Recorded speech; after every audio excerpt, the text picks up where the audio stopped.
तो फ्रेंड्स, आज के इस वीडियो में हम डेटा टेबल में क्लाइंट साइड पे कस्टम फिल्टर लगाएंगे। मान लीजिए हमारी रिक्वायरमेंट है कि यदि हमें 30 दिन पहले का रिकॉर्ड देखना हो, 60 दिन पहले का रिकॉर्ड देखना हो, 90 दिन पहले का रिकॉर्ड देखना हो, 180 दिन पहले का रिकॉर्ड देखना हो, तो हम क्या करेंगे, यहाँ ड्रॉप डाउन से सिलेक्ट करेंगे। जिस दिन से पहले का रिकॉर्ड देखना हो तो हम क्या करेंगे, यहाँ से ड्रॉप डाउन से सिलेक्ट करेंगे और यहाँ पे हमारे पास रिकॉर्ड फिल्टर होके आ जाएगा। तो उसको हमें क्लाइंट साइड पे ही लगाना है, तो उसका इम्प्लीमेंटेशन हमें कहाँ करना पड़ेगा, जेएस में करना पड़ेगा। तो चलते हैं अपने विजुअल स्टूडियो में और देखिए यहाँ पे हम सबसे पहले क्या करेंगे, ड्रॉप डाउन लगाएंगे। ठीक है, तो ड्रॉप डाउन के लिए हम एक डिव बनाते हैं, डिव क्लास।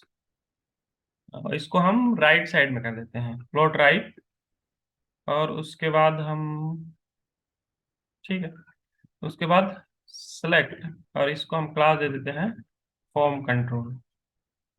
और उसके बाद एम बी मार्जिन दे देते हैं M2। ठीक, और उसके बाद आईडी दे देते हैं filter by day, filter by day. ठीक, उसके अंदर हम ऑप्शन बनाते हैं और जो पहला हमारा रहेगा ऑल रिकॉर्ड, ऑल। ठीक है, तो इसकी हम वैल्यू दे देते हैं 0। कंट्रोल D 30 दिन, और यहाँ पे पास्ट 30 डेज। कंट्रोल D, और यहाँ पे 60, और यहाँ पे 60। कंट्रोल D 90, यहाँ पे भी 90। कंट्रोल D, यहाँ पे 180, और यहाँ पे भी 180। कंट्रोल D, अब मान लीजिए 270 दिन पहले का रिकॉर्ड हमें देखना हो, 270, और यहाँ पे भी 270। ठीक है, तो इस प्रकार से हमने क्या किया, ड्रॉप डाउन लगा लिया। यदि हम इसको देखेंगे तो हमें ब्राउजर पे रिफ्लेक्ट होगा हमारा ड्रॉप डाउन। अब देखिए हमें यहाँ पे ड्रॉप डाउन देखने को मिल रहा है, तो past 30 days, past 60 days, past 90 days.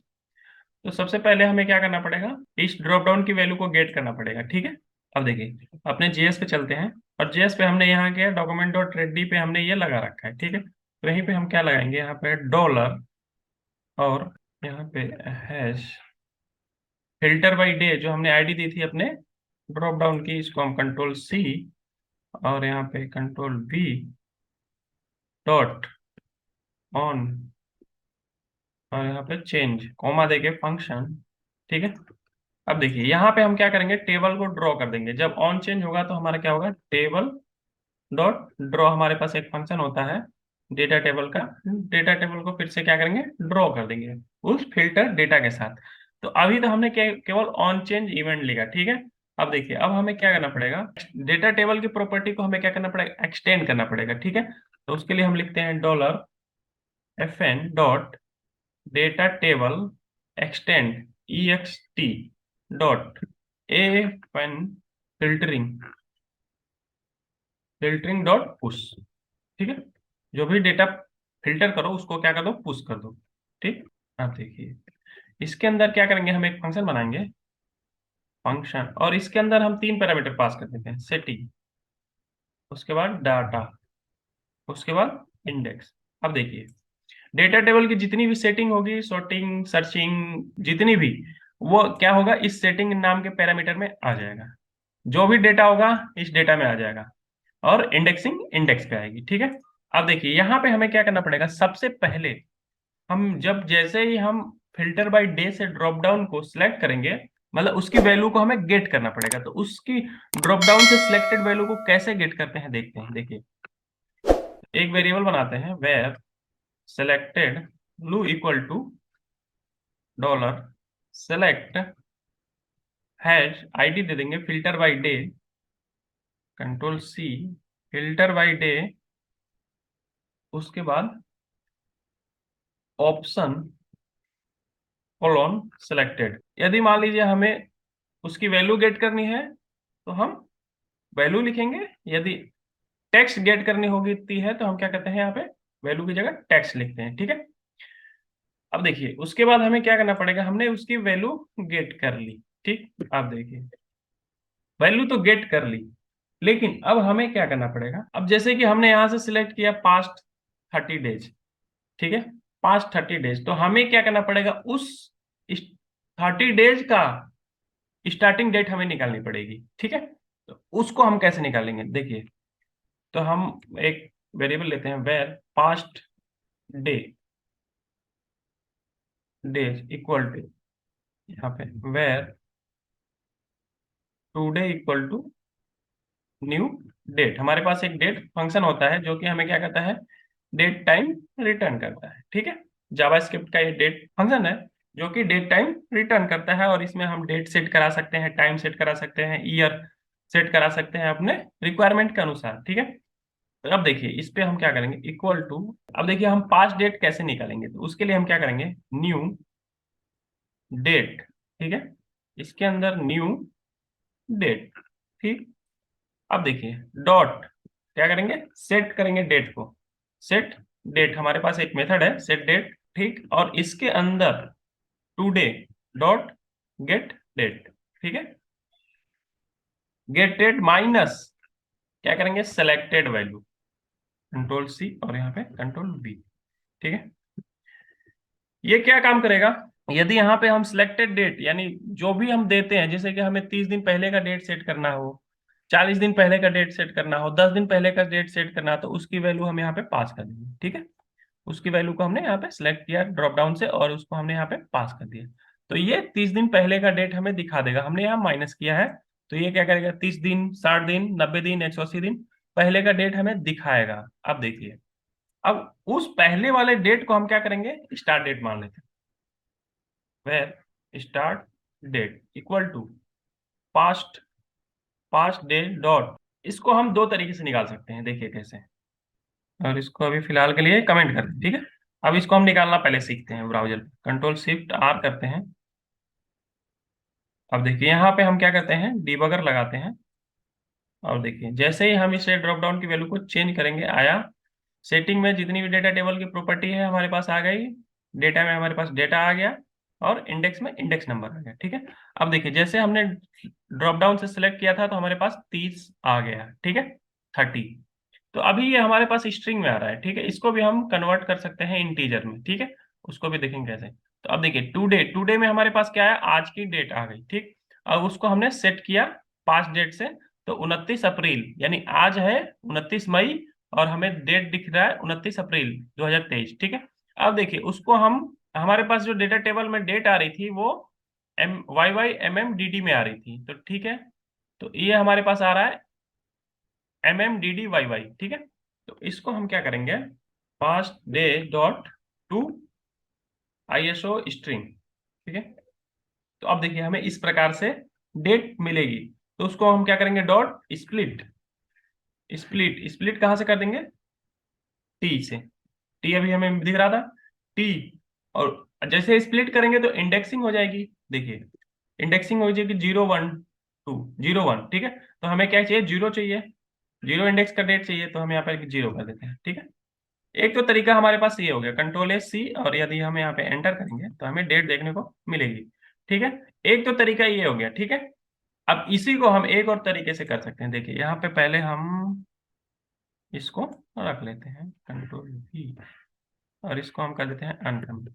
ठीक है, एक तो तरीका हमारा ये हो गया, दूसरा तरीका होता है हम स्लाइस कर सकते हैं। ठीक है, देखिए कैसे, अभी हमारे पास पास्ट डेट में, ठीक है, डेट, उसके बाद हम क्या करेंगे, डॉट टू जेसन, जेसन करेंगे तो हमें देखिए डेट इस प्रकार से दिखेगी, जैसे ऊपर हम टू ISO स्ट्रिंग किए थे तो हमें डेट दिख रही थी, उसी प्रकार से हमें यहाँ पे डेट दिख रही है। तो यदि हम डॉट, अब यहाँ पे डॉट क्या करेंगे, स्लाइस करेंगे। ठीक है, डॉट स्लाइस, स्लाइस, अब देखिए स्लाइस काम कैसे करता है, इस पे हमें स्टार्ट इंडेक्स देना होता है और फिर एंड कहाँ तक हमें ले जाना है, कहाँ तक वैल्यू को पिक करना है। ठीक है, तो अब देखिए स्टार्ट कहाँ से करना है, जीरो से, तो ये 4 5 6 7 8 9 10, यानी जीरो से स्टार्ट करो और 10 तक की वैल्यू को हमें दे दो।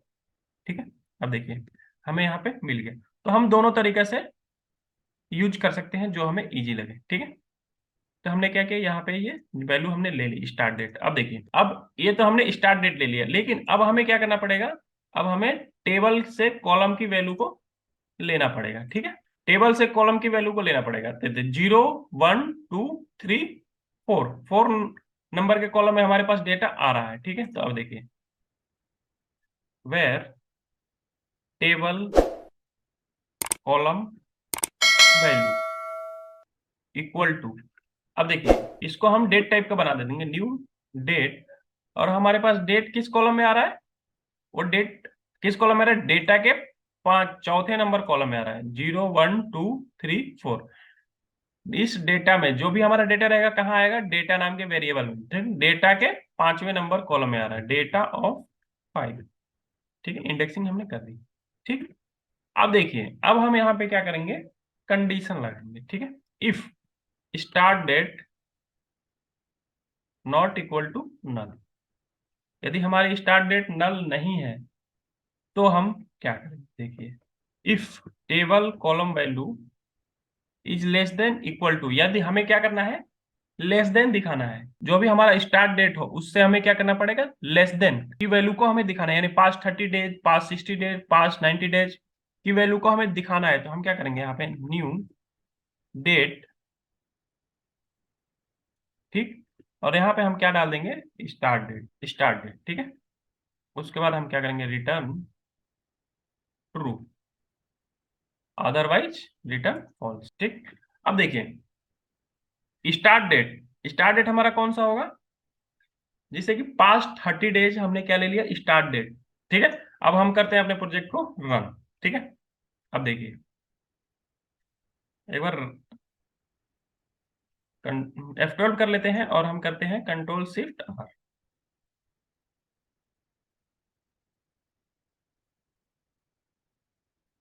अब देखिए हम डिबगर लगा लेते हैं। अब देखिए जैसे ही हम ऑन चेंज करेंगे, ठीक है, अभी हमारे पास एक भी रिकॉर्ड नहीं है। ठीक है, देखिए जैसे ही हम ऑन चेंज करते हैं पास्ट 30 डेज, ठीक है, डेटा हमारे पास आ चुका है YYMMDD। ठीक, अब देखिए F10 new date, past date हमारे पास निकल गई 29 अप्रैल 2023, और उसको हमने स्टार्ट डेट 2023, तो हमने 30 दिन पहले का डेट हमने यहाँ से ड्रॉप डाउन से सिलेक्ट किया, 30 दिन पहले, तो 30 दिन पहले के हमारे पास डेट आ गई 29/4/2023। ठीक है, अब देखिए टेबल कॉलम वैल्यू हमारे पास आ गई। अब देखिए ये आ गया हमारे पास इनवैलिड डेट, क्यों, क्योंकि हमारे पास हमने 5 नंबर 5 दे दिया, तो हमें यहाँ 4 देना है। कंट्रोल एस और फिर से करते हैं इसको डिसेबल करके, कंट्रोल शिफ्ट आर। अब देखिए अब हम डिबगर को इनेबल करते हैं और यहाँ से सिलेक्ट करते हैं 30। ठीक है, F10। अब देखिए टेबल कॉलम वैल्यू हमारे पास डेट आ रही है 18 अप्रैल 2023। ठीक है, यहाँ से 18 अप्रैल 2023 ये गेट कर रहा है। ठीक है, तो यहाँ पे table column value invalid date नहीं आनी चाहिए, तभी हमारा रिकॉर्ड फिल्टर होगा। यहाँ पे इनवैलिड अगर आया तो रिकॉर्ड फिल्टर नहीं होगा। ठीक है, अब देखिए अब start date not equal to null, यानी हमारी कंडीशन ट्रू होती है तो हम इसके अंदर चलेंगे। अब देखिए स्टार्ट डेट 29/4/2023 और टेबल कॉलम वैल्यू 18 अप्रैल 2023, यानी स्टार्ट डेट से टेबल कॉलम वैल्यू की डेट क्या है, छोटी है। यदि छोटी है वही तो दिखाना है हमें, तो हम क्या करेंगे, ट्रू। उस रिकॉर्ड को दिखाओ भाई, उसको हम करेंगे ट्रू। इसी प्रकार से स्टेप बाय स्टेप हमारा सारे रिकॉर्ड को चेक करेगा और उस जो भी उससे छोटी स्टार्ट डेट से छोटी डेट जो रहेगी उसको क्या करेगा, फिल्टर कर देगा। ठीक है, अब देखिए हमारे पास टोटल 25 रिकॉर्ड थे, 25 में से इसने फिल्टर करके हमारे पास 29 रिकॉर्ड रख दिया। 30 दिन हमने सिलेक्ट किया है, तो 29/5, आज हमारी अभी हमारे पास डेट क्या है, 29/5/2023, तो ये हमारे पास 29/4/2023 तक का रिकॉर्ड हमें दिखाएगा, यानी 5वें महीने का एक भी रिकॉर्ड हमारे पास नहीं होना चाहिए। ये देखिए ये 2022 का है, तो यानी 30 दिन से सारे रिकॉर्ड पुराने हैं, 30 दिन से पहले का कोई रिकॉर्ड, 30 दिन से अंदर का कोई रिकॉर्ड नहीं है, यानी 30 दिन से सब पास्ट की रिकॉर्ड है। ठीक है, अब जैसे हम यहाँ पे 60 डेज सिलेक्ट करते हैं, देखिए ये 2 महीने पहले का रिकॉर्ड है, यानी मार्च। टोटल हमारे पास 25 रिकॉर्ड, 25 में से इसने फिल्टर कर दिया 12। उसी प्रकार से हम यदि 90 डे करते हैं तो 90 डे पे फिल्टर किया, 180 डे करते हैं तो 180 डे पे फिल्टर किया, टोटल हमारे पास 5 रिकॉर्ड आया 25 में से। यदि हम 270 करते हैं तो 270 पे से हमारे पास 25 में से 3 रिकॉर्ड आया। ठीक है, यदि हम ऑल करते हैं तो हमें क्या करेगा, 25 में से 25 रिकॉर्ड को इसने दे दिया, यानी ऑल पे हमें क्या करना है, सभी रिकॉर्ड को दिखाना है। ठीक है, अब देखिए इस प्रकार से हम अपने डेटा टेबल में कस्टम फिल्टर का इंप्लीमेंटेशन कर सकते हैं। ठीक है, तो नेक्स्ट वीडियो में हम क्या देखेंगे, देखिए अभी तो हमने देखा है कि ये इसका date format Y Y M M D D है। ठीक है। नेक्स्ट वीडियो में हम देखेंगे कि यदि इसका फॉर्मेट चेंज हो जाता है MM DD YY या फिर DD MM YY, तो उसका इम्प्लीमेंटेशन हम कैसे करेंगे।